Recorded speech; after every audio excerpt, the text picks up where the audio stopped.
Now, the unofficial election campaign seems to be well underway. Both Anthony Albanese and Peter Dutton have been out on the trail during the week making various pledges.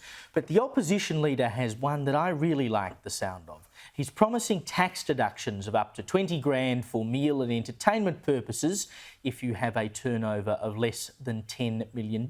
Now, I'd like to say that the long lunch is back, but unfortunately alcohol isn't included such a in promising that 20 start. grand. Look, at least it's a start, Joe. But, you know, I've often said that the decline of Western civilisation is directly correlated with the decline of the long lunch. It was at the point that the long lunch went out of fashion that we as Western civilisation started to be unserious. Everything we can do to bring it back, business being done over a long lunch, should be supported. Fringe benefits tax destroyed Western civilisation.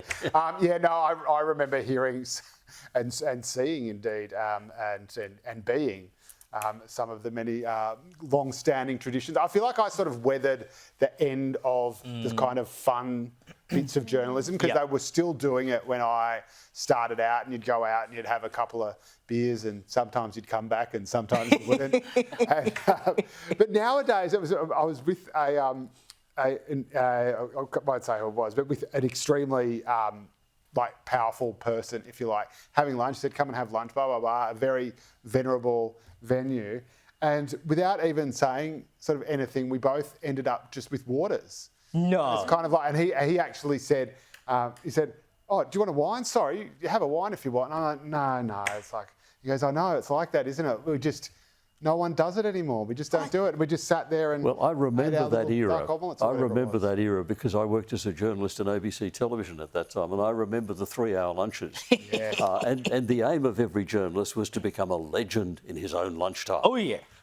There was one amazing bloke, he was a brilliant interviewer, and I can remember him coming back very unclear, word salady, bit, Kamala Harris sort of thing. And then they sat him down in front of the camera. He's suddenly clear for 10 minutes. And then he collapsed again. Yes, and it's amazing the number of stories. I mean, we work in a television newsroom here, and we've got old hands who've worked in the UK, etc. And some of the stories they tell, exactly that. They go over the road for 10 pints, and they'll come back, and at 9 p.m. they'll be on telly and seem totally sober. But see, Evelyn, this is when I went into journalism as a young, bright-eyed 17-year-old. I thought I was walking into the world of long lunches, and I tried my best to revive it.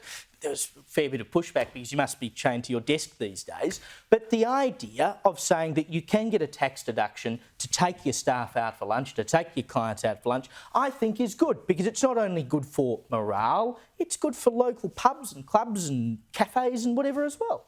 I guess it's good for local business, but I mean, I feel like I'm the biggest victim here at this table, Caleb, because 11 and a half years in the cops, I don't think I had 1 minute lunch break in my entire career. You couldn't drink on the job, you'd get sacked. I've been ripped off. Not that I drink anyway, but look, it's good for small business, I guess.